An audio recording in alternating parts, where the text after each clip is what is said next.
Nobody could stop his power. At 5 feet 3 inches, Tyrone Curtis Muggsy Bogues is the shortest NBA player ever. Muggsy surprised his teammates by becoming a basketball star despite being shorter. His tiny stature made him hidden from peers. His exceptional court skills allowed him to perform feats that seemed impossible for someone his height. His defense against Michael Jordan, one of the best basketball players ever, was successful. Muggsy's relentless defense and incredible agility made him a deadly opponent during his basketball career, earning him respect and admiration from his colleagues. However, superstar life had its challenges. Muggsy had overcome several obstacles to become a popular favorite. He faced coach bullying, racism, and a roller coaster of hardships and achievements. After 2 failed pregnancies, Elaine Bogues gave birth to him on January 9, 1965. His extraordinary story began that day. A young guy named Tyrone was the Bogues family's miracle child. The family resided in Lafayette housing complexes in Baltimore, Maryland, a city known for its violence and low life expectancy, which was 20 years at the time. The Baltimore metropolitan region houses these projects. Tyrone was often exposed to drug use and violence as a child. One of Tyrone's worst childhood events occurred when he was 5. Tyrone and his sister Chiron heard a disturbance outside their home in the evening. After becoming curious, they ran to the basement to see what was happening. A violent argument was happening outside their apartment building, which was common in Baltimore's downtown. However, what followed was scary. A witness threw a rock into the melee, shattering a neighboring business window. Enraged by the destruction, the shop owner left with a loaded shotgun to avenge those involved. By the time the shopkeeper appeared, only the Bogues siblings were left. Under the false belief that they committed the crime, the shopkeeper shot 5-year-old Tyrone. After the shotgun burst, Tyrone was hospitalized, his life in danger. His life was threatened. Tyrone survived the dire situation miraculously. After emergency surgery, he recovered from buckshot injuries that missed his vital organs. Tyrone's outlook on life changed after being so close to death. The Bogues family became active in athletics to escape their dangerous environment. Tyrone got his first basketball at 3. He loved the game immediately and practiced ball handling for hours. However, his short stature, inherited from his father Richard, who was 5 feet 5 inches tall, and his mother Elaine, who was 4 feet 11 inches tall, often kept him out of basketball games or criticized him when he tried to play. Despite this, his mother constantly encouraged him to follow his passion and not let others discourage him. She advised him, "Don't let them steal your joy. If you like basketball, play. Nobody is your life's expert. They don't know your heart size or self-capacity. Join the game by going out and playing." Muggsy's near-death experience gave him a new perspective on life and strengthened his desire. After being shot, he returned to the neighborhood and heard the same insults, but they had less impact. He remembered this after returning to the neighborhood. This encounter boosted his self-confidence and served him well throughout his life. His relentless defense and persistence on the court led other players to call him mugging them. This description led to his nickname, Muggsy. The epithet stuck and was popularized by the Bowery Boys, whose principal character was a short, vicious leader. Tyrone Muggsy Bogues would become one of the most revered basketball players due to his prowess, persistence, and nickname. As he improved his basketball skills, he faced both wins and struggles. Despite his rising judicial reputation, residing in Baltimore's inner city clouds his achievement. Muggsy's life was terribly touched by Baltimore's growing drug and violence problem. Young Muggsy's father, Richard Bogues, worked as a dock worker to support the family. Due to the weak economy and lack of possibilities, Richard was laid off along with many other Baltimore men. Richard sold drugs and robbed when Muggsy was 12 to support his family. This decision caused Richard to commit crimes and be imprisoned. Muggsy knew Richard's actions were driven by a desire to support his family while his father was in prison. Muggsy kept in touch with his father throughout his life, promising to help him liberate himself. Muggsy's basketball talents improved and he was accepted into Dunbar High School. He played with his best buddies, Reggie Williams, Reggie Lewis, and David Wingate, under strong, determined head coach Bob Wade. Coach Wade was known for his rigorous training sessions and pushing his players to their limits to prepare them for game day.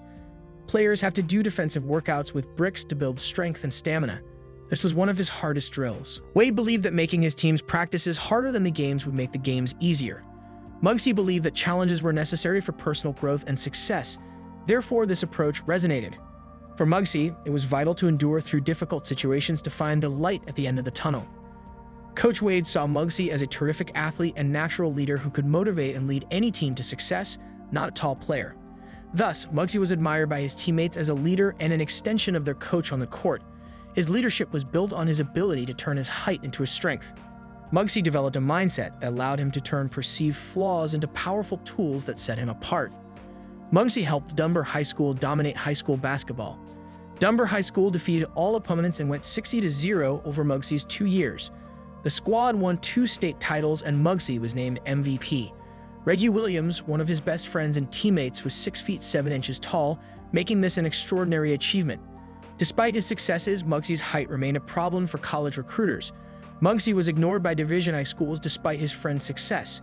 When Muggsy Bogues was named Wake Forest's starting point guard, he faced another challenge in his quest to prove his worth at the collegiate level. Many coaches still saw his height of 5 feet 3 inches as a disadvantage, overshadowing his talent and leadership. Muggsy received a full Division I scholarship to Wake Forest University in North Carolina after excelling at the 5-star basketball camp, where his high school coach Bob Wade invited him. He did this despite doubts about his ability to compete with bigger, stronger, and more experienced athletes. Wake Forest's membership in the Atlantic Coast Conference, ACC, one of the nation's toughest conferences, provided an ideal test for Muggsy's NBA dreams. When Muggsy arrived at Wake Forest in 1983, he made a reputation for himself quickly, but his road was difficult. Despite helping his team reach the NCAA March Madness Tournament Elite Eight, Muggsy had to miss a test due to basketball obligations. Despite his professor's permission to retake the exam, charges of unfair treatment and cheating led Wake Forest administration to threaten to remove him. Muggsy wanted to quit the institution because he felt alienated and questioned whether the charges were based on his appearance. Muggsy decided to stay at Wake Forest after meeting with his mother, Elaine, who advised him to stand up to his detractors. Over the next 3 years, he became the team's starting point guard, demonstrating leadership and resiliency that would define his career. Despite Muggsy Bogues' outstanding performance in 1990, the Charlotte Hornets struggled as a team. Bogues averaged 9.4 points, 10.5 assists, and 2 steals, quadrupling his prior stats. Muggsy only started 46 games due to instability caused by coach Gene Littles, who regularly shuffled the lineup to find the best combination. Even though the record dropped to 19 wins and 63 losses, a managerial change gave the Hornets optimism.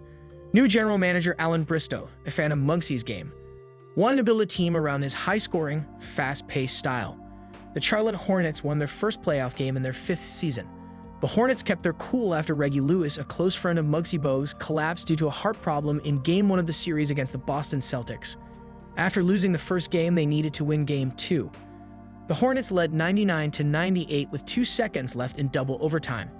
Boston executed a D-setting play. Brown missed a 3-pointer that could have won the game, resulting in Charlotte's historic victory and a milestone for the organization. The Charlotte Hornets went from losing their first playoff game by 40 points to win their first playoff game. They made the playoffs and defeated the strong Reggie Lewis-led Boston Celtics in a historic win. The early death of Lewis and Muggsy Bogues' father emotionally drained Muggsy, but his drive remained.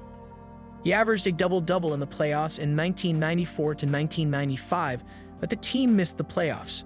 Michael Jordan's return overwhelmed the Hornets in the playoffs. Despite injuries and skepticism from coaches and fans, Muggsy was traded to the Golden State Warriors, where he battled with the team's dynamics. After joining the Toronto Raptors, he mentored Tracy McGrady and Vince Carter. Muggsy retired early owing to personal issues, namely his mother's sickness. His impact will live on because his career showed that ingenuity and drive can overcome huge obstacles, inspiring many. Thanks for watching and subscribing channel.